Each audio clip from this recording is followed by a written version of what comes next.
गाडी आहे, नोकर चाकर आहेत, पण रात्री शांत झोप लागत नाही. मला सगळं सक्सेस आहे, पण मनात काहीतरी विचार चालू आहे. माझी सतत अपेक्षा आहे, कुणाच्या बरोबर तरी तुलना होते, कुठेतरी उपेक्षा होते, असं सतत मनात वाटत राहतं का? ह्या सगळ्याबरोबर कसं डील करायचं तेही कळत नाहीये. तर आजच्या या श्लोकात काय सांगतात ते बघूया आणि व्हिडिओ शेवटपर्यंत नक्की पहा.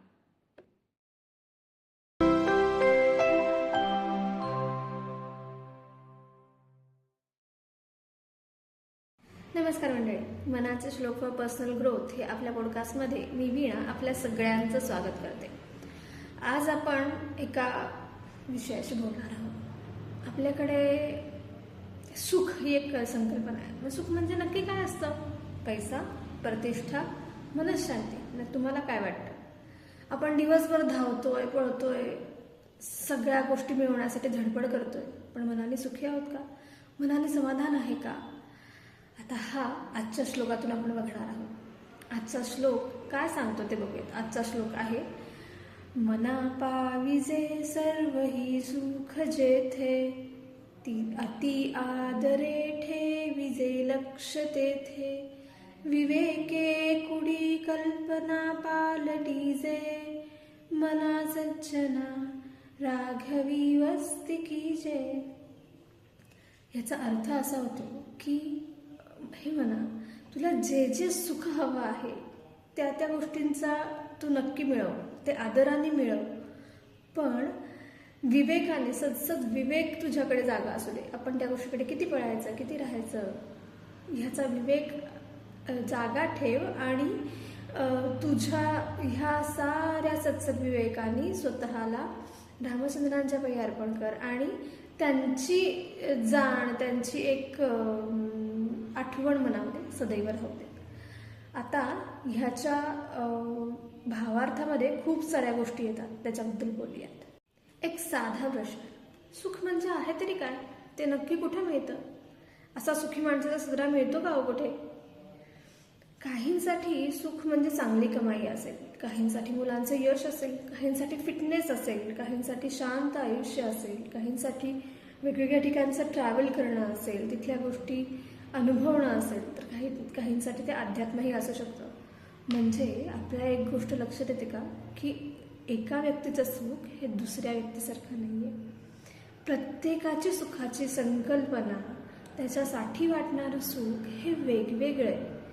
मग जर का ते एवढं व्यक्तिपरत्वे बदलत असेल तर मला सांगा की आपण या सगळ्या गोष्टींमध्ये कसं काय बरं कम्पेअर करू शकतो की हां बाबा, माझं सुख म्हणजे ह्याच्याबरोबरच आहे, तू माझ्याबरोबर आलंच पाहिजे, असं होतं का बरं आपल्याबाबत?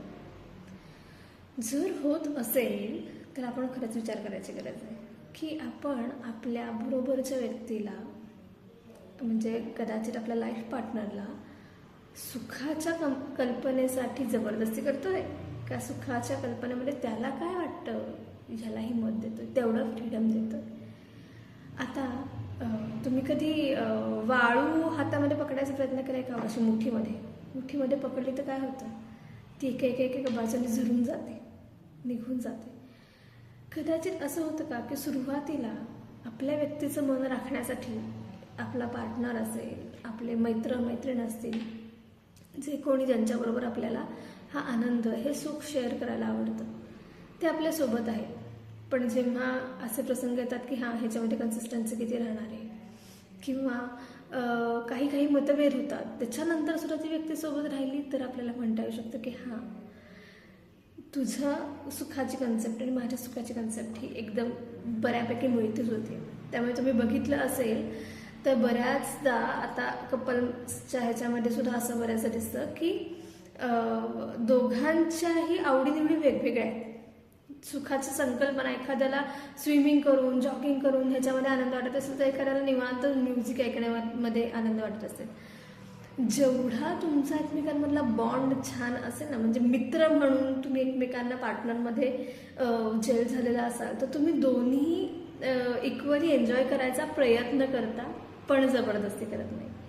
आता आत्ताच्या वेस्टर्न सायकोलॉजीमध्ये एक हार्वर्ड गार्डनर म्हणून येऊन गेले. त्यांनी मल्टिपल इंटेलिजन्स थेअरी सांगितली. आता त्याच्यामधला आणि ह्या गोष्टींचा काही मेळ लागतं का बघेल बरं का. खूप साधी गोष्ट. त्यांनी काय सांगितलं की 8 प्रकारचे इंटेलिजन्स आहेत आणि त्या प्रत्येकाची पॉवर म्हणजे काय त्याला म्हणतात प्रायोरिटी किंवा प्राबल्य हे कमी जास्त होत असतं. म्हणजे ज्या लोकांमध्ये लॉजिकल रिझनिंगचं प्राबल्य जास्त आहे त्या लोकांना बौद्धिक खाद्य असणारे खेळ असतील, लॉजिक असेल, जिथं काही ना काहीतरी टास्क ओरिएंटेड गोष्टी असतील, या करून बघण्यामध्ये जास्त मज्जा येते, जास्त आनंद मिळतो, सुखी असल्याचं फिलिंग त्या लोकांना येऊ शकतं की हां हेच मला करायला जास्त आवडतं. ज्या लोकांना म्युझिकल गोष्टी आवडतात त्या गोष्टींमध्ये ते कॉन्सर्ट ऐकणं असेल, स्वतः एखादं वाद्य वाजवणं ही गोष्ट वेगळी आहे, पण ऐकणं असेल, ते अटेंड करणं असेल, त्याच्यावरती गप्पा मारणं असेल, त्याच्यामध्ये इंटरेस्ट येतो. ज्या मुलांना पीपल ओरिएंटेड आहेत किंवा ज्यांना लोकांमध्ये मिसळायला आवडतं, त्या लोकांसाठीची सुखाची संकल्पना म्हणजे एखाद्या काहीही सक्सेस मिळू दे त्याच्यासाठी लोक घरी येणं, मज्जा करणं, जेवणं, त्यांच्याबरोबर फंक्शन अटेंड करणं, त्याच्यासाठी सगळी तयारी करणं, ही सुद्धा त्या लोकांची एक सुखाचा कंगोरा असू शकतो. आता काही लोक जे नेचर प्रेमी असतात त्यांना ट्रेकिंग करायला, झाडं लावायला, झाडं जगवायला, त्यांच्याबद्दल माहिती मिळवायला, हा प्रत्येकाचा वेगवेगळा पॉइंट आहे. आता प्रश्न कुठे येतो जेव्हा आपण माझ्या सुखाच्या संकल्पनेचा दुसऱ्याच्या संकल्पनेशी तुलना करून बघतो आणि आपण स्वतःला ओळखायचं सोडून त्या व्यक्तीच्या जर का इन्फ्लुएन्समध्ये आलो तर मग खरा प्रश्न सुरू होतो, खरा स्ट्रगल सुरू होतो. मग काय करायला पाहिजे? तर बेसिकली मी हे मान्य केलं पाहिजे की कदाचित माझ्या लायकिंग असणारी व्यक्तींचा गट हा थोडासा वेगळा असू शकतो आणि माझ्या पार्टनरच्या सोबतचा, माझ्या आईच्या सोबतचा असेल, माझ्या बाबांच्या सोबतचा असेल, कुणासोबत ज्यांच्यासोबत मी कम्फर्टेबल आहे त्यांचा लायकिंग एरिया हा वेगळा असू शकतो आणि इट्स नॉट नेसेसरी की त्या व्यक्तीने माझ्यासोबतच आलं पाहिजे. हा ॲक्सेप्टन्स पहिले येणं आणि yes 50-50% if that partner is compromising then it's not only his turn, it's my turn also to compromise few things. मला जरी आवडत नसलं तरी मी काही वेळेला त्यांच्यासोबत जाणं, एन्जॉय करणं, किमान डिस्करेज न करणं हे होऊ शकतं. आता आपण खूपदा बघितलं असेल की खूप वेगवेगळ्या पुराणांमध्ये असेल किंवा वेगवेगळ्या गोष्टींमध्ये किंवा गीतेमध्ये सुद्धा काही ठिकाणी असा उल्लेख येतो की राजसी, तामसी आणि सात्विक अशा वृत्ती आहेत आणि त्या वृत्तीनुसारच कदाचित या सुखाच्या संकल्पनाही तशाच होत जातात. आता साधी गोष्ट आहे बघा, तामसिक सुख म्हणजे काय असेल की जो क्षणिक आनंदावरती डिपेंड आहे. म्हणजे जसं भरपूर लॅविश जेवण असेल, लॅविश ॲम्बियन्स आहे, जास्त वेळ भरपूर झोपायला मिळणं आहे किंवा गॉसिपिंग करणं आहे, या सगळ्या गोष्टी सुद्धा किंवा एखाद्या गोष्टी टाळून पुढे जाऊन आपल्या गोष्टींना प्रायोरिटी देणं असेल, ह्या गोष्टी ह्या आपल्याला तात्पुरत्या काय आनंद देणाऱ्या असतात. म्हणजे इन दॅट मॅटर जे कोणते व्यसनं असतात मग ते सगळ्या प्रकारची आली, ती क्षणिक सुख देणारी व्यसनं आहेत जी एका लेवल नंतर आपल्याला हार्मच करत राहतात, पण ती त्या क्षणाला आपल्याला आनंद देतात. मग ज्या क्षणी हे आपल्याला ह्या तामसिक प्रकारच्या सुखामध्ये आपण असतो त्यावेळेला आपण त्या क्षणामध्ये खूप आनंद अनुभवत असतो, पण ज्या क्षणी आपण त्याच्यातनं बाहेर पडतो त्याच्यातून कधी कधी आपल्याला अपराधीपणाही येतो, कधी कधी रिकामीपणाही येतो आणि मग हे सर्कल असंच चालू राहतं. तो रिकामेपणा घालवण्यासाठी आपण परत काहीतरी करतो, परत काहीतरी वेगळं करतो. हां, आता ह्याच्यामध्ये राजसी सुख काय हे पहिलं आपण तामसी बघितलं. राजसी सुख काय तर एखाद्या प्राप्तीवर किंवा ऐहिक सुखावर आधारित गोष्टींवर आधारित, म्हणजे पद, पैसा, प्रतिष्ठा, त्याच्यानंतर माझं किती कौतुक होतंय, त्याच्यानंतर माझा दर्जा काय आहे, ह्या सगळ्या गोष्टींवरती अवलंबून असणारी सुख.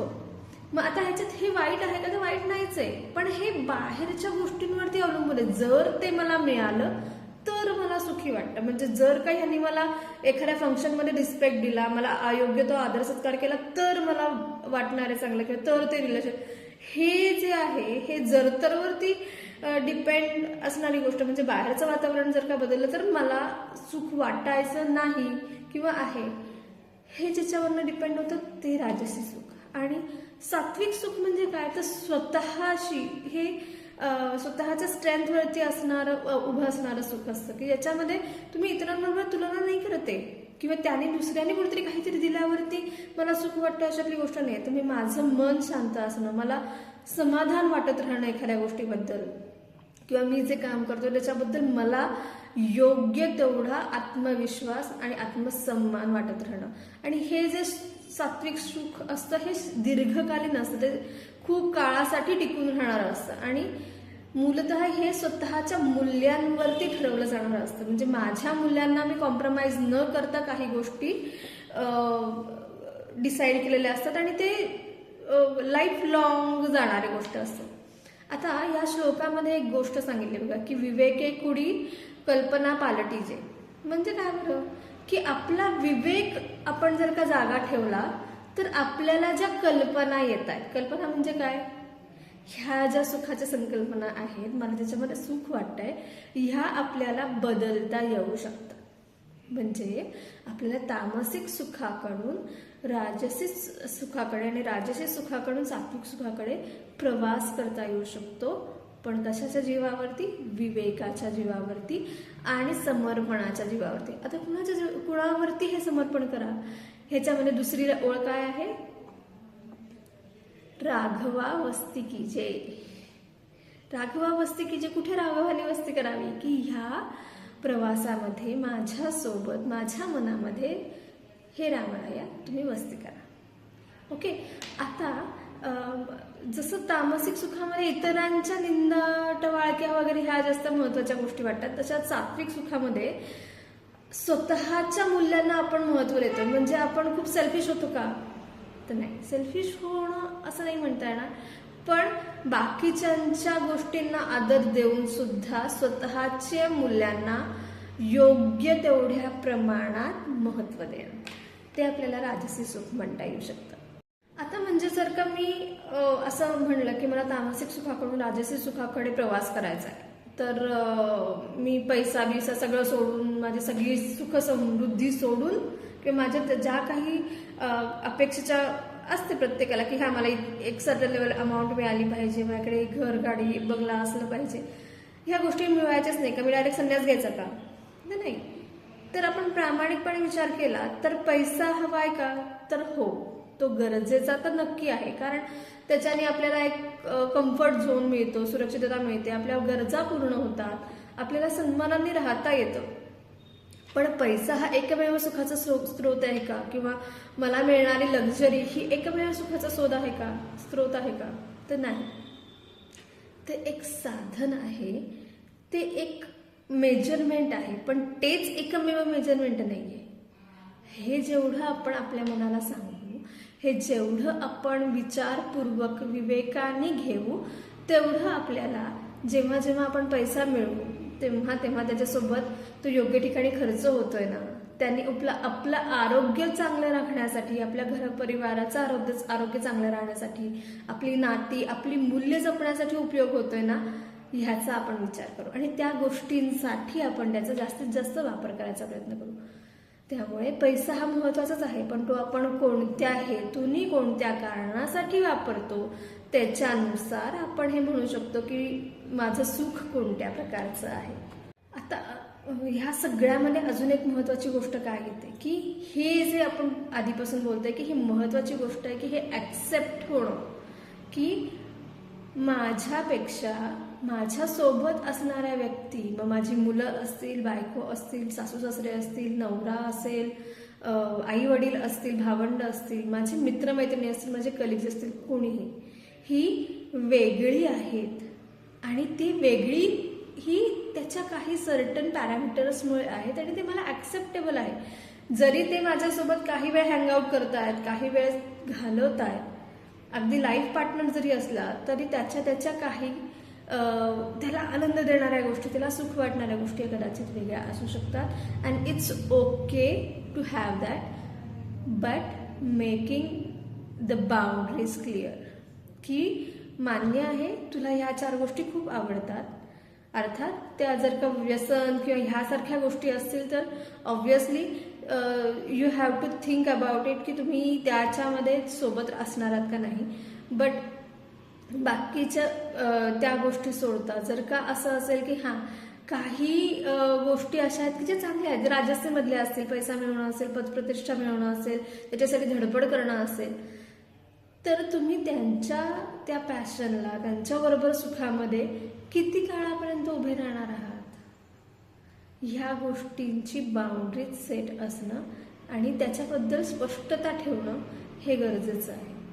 म्हणजे त्याला चांगलं वाटतं म्हणून मी माझी फिजिकल फिटनेस असताना सुद्धा एखाद्या गोष्टी करत राहणं हे कितपत योग्य आहे याचा ज्याचा त्यांनी विचार करायची गरज आहे.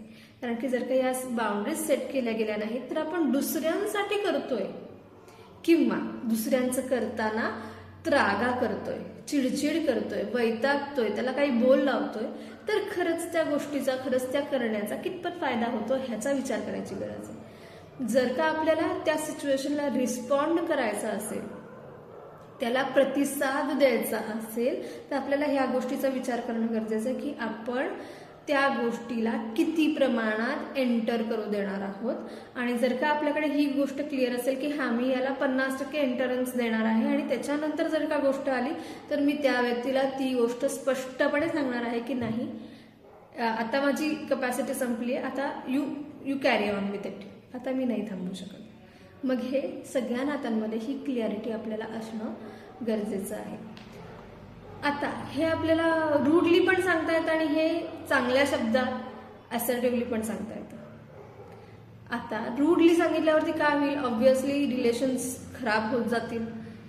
पण हेच तुम्ही रिस्पॉन्ड आणि चांगल्या शब्दांचा वापर करून सांगितलं तर त्याही माणसाला समजू शकेल की हां याही व्यक्तीचे स्वतःचे काही पॉइंट्स आहेत आणि त्या गोष्टींवरती आपण विचार करायची गरज आहे. आता ह्या सगळ्यामध्ये अजून एक गोष्ट महत्त्वाची ठरते की आपल्या प्रत्येकामध्ये जसे चांगले गुण आहेत तसेच काही ना काहीतरी दुर्गुण पण आहेत बरं का. म्हणजे सगळेच काही एकदम सगुणाचे पुतळे नाही आहेत. प्रत्येकाचे काही ना काहीतरी गुण वेगळे असतात, त्याच्याबरोबर काही दुर्गुण येतात आणि आपण जर का ह्यालाही ऍक्सेप्ट करायला तयार झालो की हां जसे माझ्यामध्ये काही गोष्टी चांगल्या आहेत तशाच माझ्यामध्येही काही वाईट गोष्टी आहेत आणि त्या बदलण्यासाठी मी काही ना काहीतरी प्रयत्न करायला हवेत की जेणेकरून I will be able to live my life better. तर आता हे दुर्गुण 2 प्रकारचे असलेले दिसतात बरं का. की एक आहेत जे आपल्याला स्पष्ट दिसतात आणि काही असतात की जे दिसत नाहीत, जे लपलेले असतात. आता स्पष्ट दिसणारे म्हणजे कसं की राग येणं, गॉसिपिंग करणं, बॅकबिचिंग करणं किंवा आळस, इतरांबरोबर तुलना करणं, प्रोक्रॅस्टिनेट करणं एखादी गोष्ट, हे सरळ दिसणाऱ्या गोष्टी आहेत. पण त्या तुम्ही काही वेळ कन्सिस्टन्सी म्हणजे 21 दिवसाचं सर्कल तुम्ही सलग काही दिवस एखादी गोष्ट 21 दिवस केली तर ती तुमची हॅबिच्युअल होते. तसंच मग राग कंट्रोल करण्यासाठी काही गोष्टी शिकून त्या अप्लाय करायचा प्रयत्न केला तर त्याही गोष्टी आपल्याला कंट्रोलमध्ये करता येतात. पण न दिसणारे दुर्गुण कोणते असतात तर त्याच्यामध्ये मेजर येतो इगो, अहंकार. एखाद्याबद्दल जेलस वाटत राहणं, असुरक्षित वाटत राहणं एखादी व्यक्ती आल्यावरती, किंवा एखाद्या गोष्टीचं सतत मान्यता किंवा मी किती श्रेष्ठ आहे, मी किती, त्याचं सगळ्याचं क्रेडिट हवं असणं हा न दिसणारा गुण आहे. आणि तो जेव्हा जास्त होतो, प्रत्येकाला आपल्या गोष्टीचं क्रेडिट हवं असतं आणि ते दिलंही पाहिजे, पण जेव्हा ते एका सातत्याने यायला लागतं की मी केलेली छोट्यातली छोटी गोष्ट जरी असली तरी मी त्याच्यासाठी मेन्शन करतोय, मी त्याच्यासाठी क्रेडिट येण्याची वाट बघतोय, तर ते आपण म्हणू शकतो की हा दिसणारा न दिसणारा दुर्गुण आहे. मग आता आपण स्वतःलाच एक प्रश्न विचारूयात बरं का, की मी अशा कोणत्या गोष्टींची वारंवार तक्रार करत असतो, इतरांबद्दल असेल, स्वतःबद्दल असेल, विचार करून बघा. किंवा अशा कोणत्या गोष्टी आहेत की ज्या मला सतत ट्रिगर करत असतात. मग राग असेल किंवा माझा मूड जाळण्यासाठी असेल किंवा भांडण्यासाठी असेल अशी, किंवा अगदी असं असतं की नाही यार या व्यक्तीसोबत राहावंच वाटत नाही, ह्याच्यातले कोणते ट्रिगर पॉईंट असू शकतात. किंवा मी शांत बसू शकतो का एका जागी, ह्या कोणती अशी वर्स्ट सिच्युएशन आहे की याच्यामध्ये खरं तर माझं डोकं संतापायची वेळ आहे, पण त्या कंडिशनमध्ये मला शांत बसता येतं का. आणि जर का हे तुम्हाला सापडले असतील तर कमेंटमध्ये नक्की लिहा. आता ह्या सगळ्यामध्ये महत्वाचा मुद्दा कोणता, तर आपल्याला दुर्गुण लिस्ट आउट करता येतील, शोधता येतील जर आपण स्वतःला अनालाइज केलं तर हे आपल्याला सापडतील सुद्धा. पण ते कमी करण्याचे काही मार्ग आहेत का, त्याचाही काहीतरी आपण विचार करायला हवा.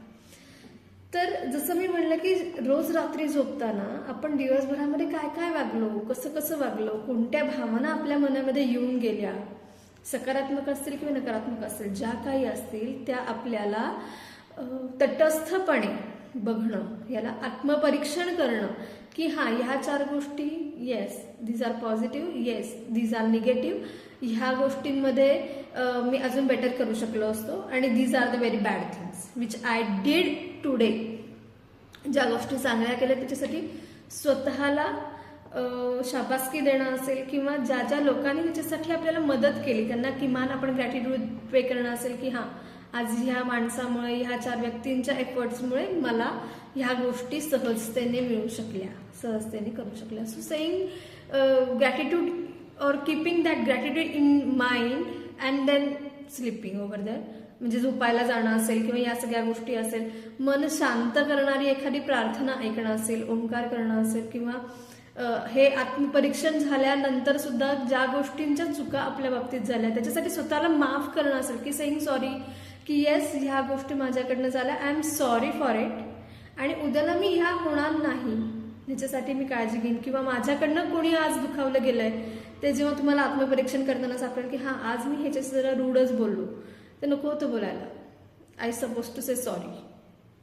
इन दॅट मॅटर मग मी डोळे मिटून त्या व्यक्तीला आठवून सॉरी म्हणू शकेन का. कदाचित माझ्याकडे धैर्य नसेल उद्याला दुसऱ्या दिवशी जाऊन बोलायचं, तर मी किमान मनातून त्या व्यक्तीला सॉरी म्हणू शकेन का. आणि जेव्हा माझ्याकडे ते धैर्य येईल की हां आता मी I have collected that much courage to say that person sorry, ते प्रत्यक्ष म्हणणं असेल. ह्या प्रॅक्टिसेसनी हे आपण म्हणू शकतो की हे दुर्गुण आपल्याला हळूहळू कमी करता येऊ शकतात. योग्य माणसांची संगत ठेवणं, आपल्या आजूबाजूची माणसंच अशी निवडणं की जे आपल्याला चांगल्या कामासाठी मोटिवेट करत राहतील, आपल्या ध्येयापर्यंत जाण्यासाठी मोटिवेट करत राहतील. आणि जसं मी म्हणलं तसं की रिस्पॉन्ड करायला शिकणं, रिॲक्शन देण्याच्या ऐवजी डायरेक्टली हाड रे तू असं काय करतो, तुला अक्कलच नाही, ह्याच्यापेक्षा तू अजूनही वेगळ्या प्रकाराने करून दाखवशील का, अशा प्रकाराने रिस्पॉन्ड करायला शिकणं. नॉट नेसेसरी की हे अगदी मृदूच असलं पाहिजे किंवा सॉफ्टच असलं पाहिजे, assertively but with correct words and correct tone आपल्याला ते रिस्पॉन्ड करता येईल का.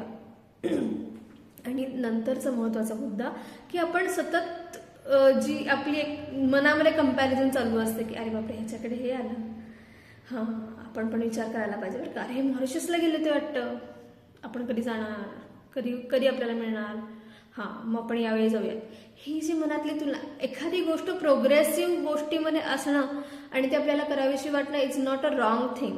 पण आपल्याला जर का ती सवय लागत असेल की प्रत्येकच गोष्टीमध्ये आपल्याला इतरांसोबत तुलना करायची केली जाती अनवधानाने, किंवा काही गोष्टी ही सवयीचा भाग बनलेले असतील, तर त्याच्यासाठी आपल्याला त्या जाणीवपूर्वक कमी करणं. मग त्यावेळी मनातल्या मनात असं विचारायला लागलं होते stop and release, stop and release, deep breathing करणं असेल की जेणेकरून जे मनामध्ये विचार येतात त्यावेळी त्याला स्टॉप करणं आणि सोडून देणं, की ती श्वासासोबत ते बाहेर पडतायत असं इमॅजिन करत त्या गोष्टींना तिथे कट करणं असेल.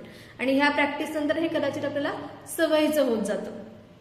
आणि जे म्हणलं तसं की ग्रॅटिट्यूड लिहिणं, आता ग्रॅटिट्यूड जर्नल पण याच्यामध्ये करता येऊ शकतं की ज्या ज्या गोष्टी, ज्या ज्या व्यक्तींनी आज मला मदत केली असेल, ज्या गोष्टी चांगल्या वाटल्या असेल, ज्या गोष्टी मला सहजतेने काही व्यक्तींमुळे अवेलेबल झाल्या असतील त्यांना थँक्यू म्हणणं असेल. इन दॅट मॅटर मग तुम्ही नेचरला थँक्यू म्हणू शकता, ज्यांनी कोणी तुला मदत केली, पण ते रोजच्या रोज करणं असेल, ती हॅबिच्युअल गोष्ट करणं असेल की जेणेकरून आपण या तामसिक मानसिकतेकडून राजसिककडून सात्विक मानसिकतेकडे प्रवास करू शकू आणि त्या सुखाच्या गोष्टींकडे आपण प्रवास करू शकू. सो हा जो श्लोक आहे की ज्याच्यामध्ये आपल्याला विवेकाने विचार करायला सांगितलाय, तर आपण हा विचार नक्की करूयात आणि आजच आपण एक प्रश्न विचारूयात स्वतःला की मी नक्की कोणत्या प्रकारच्या सुखाकडे धावतोय, तामसिक, मानसिक, राजसिक का सात्विक सुखाकडे.